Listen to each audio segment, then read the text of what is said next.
Yo, what's going on, guys? Cindy San here, and today I want to talk to you guys about cross-generational games. Now, this is a topic that I've been wanting to tackle for a few weeks now, but I don't think I had enough time to actually record a video. And so, with the announcement of Batman Arkham today, it sort of brought back the sort of thoughts that I've been having in my head about this sort of thing. And so I thought, now's a good time to sort of tackle this topic. And I know there's a lot of people that are gonna feel the same way that I feel about this subject when it comes to these sort of quote unquote next gen games that they keep saying that are next gen, that they really aren't next gen, they're really just current gen games put on the next gen consoles, put on the Xbox One and on the PlayStation 4. And a few weeks ago, around I want to say February 20th, so maybe like 2 or 3 weeks ago, I really wanted to do this video, but I guess I didn't have time. And what really sparked it then was an article on Shadow of Mordor, which is a Lord of the Rings game. It looks awesome. I don't even like Lord of the Rings, and honestly, I'm still, I'm very interested in this thing because it actually looks very, very good. And there was an article that came out pretty much stating that compared to the PlayStation 4 and the Xbox One version, the PlayStation 3 and the Xbox 360 version, when it comes to the Nemesis system, when it comes to some of the animations and some of the different sort of mechanics of the Nemesis system, it's basically going to be watered down, and it won't have the same level of depth and the same variety of simulation as what the Nemesis system would be on for the PlayStation 4 and the Xbox One. And this sort of thing is starting to really bug me, because especially when it comes to this, because it's like you made this cool idea of the Nemesis system, and for those of you who have not checked out Shadow of Mordor and don't know about what the Nemesis system is, go check that out, because it's kind of cool. But they made this system, and if it can't really work for the current gen consoles the way that it's supposed to work, like if it can't work fully in that capacity to the way that you guys want to imagine it, and it can only work on the next gen consoles, honestly, I'm starting to think that a lot of developers are really sticking, and I'm pretty sure this is the case, they're sticking with the PlayStation 3 and Xbox 360 consoles too, because they know A, not everybody has an next gen console, and B, because that's a bigger install base on the current gen consoles. So it makes sense, but it sort of bugs me, because I feel like it's sort of holding down next gen games. I think it's holding down games that could be completely next gen and do a lot more. Like, this is a prime example here.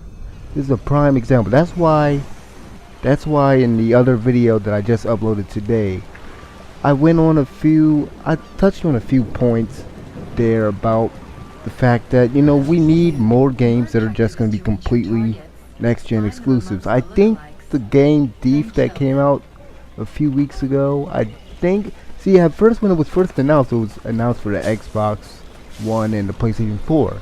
So I was like, okay, that's cool. Finally a next gen game, finally a next gen game that I can look forward to down the line. Back in, I want to say December or something, when I was reading on it. But then I heard it was coming out for the PS3 and the 360, and I'm like, okay, that means that this isn't a truly next gen game. They need to stop calling these games next gen games when they're not purely next gen games. They're cross generational games. Games like Battlefield 4, games like Call of Duty, they're multi-platform games. They're cross generational games. They're not next gen games. I'm sorry. Killzone Shadowfall, that's the next gen game. And I'm pretty sure Titanfall, I don't think that's coming out on the 360, so you can call that a next gen game. Shadow of Mordor is not a next gen game. I'm sorry, I don't know how else to put it. Even if it does have even if it does have sort of the features, sort of the things that can make it next gen, but then there's a version of the game that's sort of like watered down in a sense. I can really call the entire product a next gen game, if that makes any sense.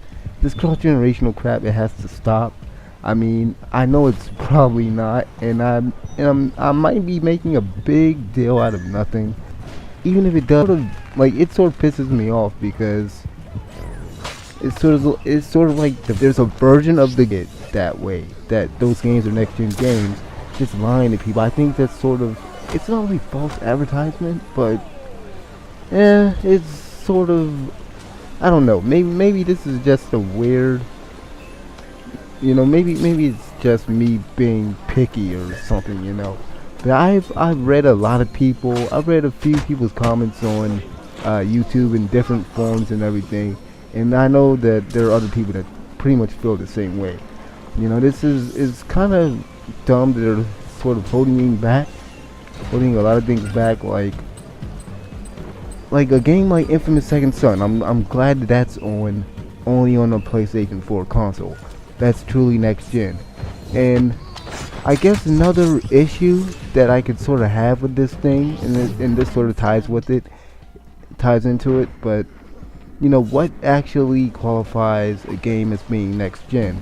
Now with the Nemesis system, there are a lot of intricate things going on there, and that is part of the reason why the PlayStation 3 and the 360 versions, the current gen consoles, I don't know why I keep calling them current gen when the next generation has already started, but you get what I mean. The current gen consoles, or the last generation consoles, they can only do but so much.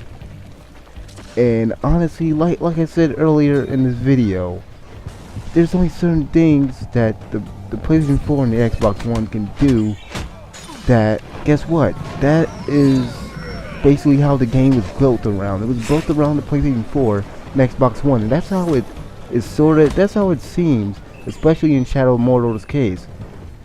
From the article that I've read, and you can go on IGN, and I'm pretty sure they had an article on this a while ago. You can just search it, because the developer came out and actually said these things, that there's going to be, that they not necessarily that they're going to water down the entire experience, but that certain elements of the game is going to be watered down, so you're not going to get the full experience that you would get, I guess you can say, like gameplay wise or whatever. But I don't know, this is just one of the things that have been sort of bugging me lately, that I felt like I had to get out of my chest. So let me know what you guys think about this subject. I'll see you guys next time. Peace.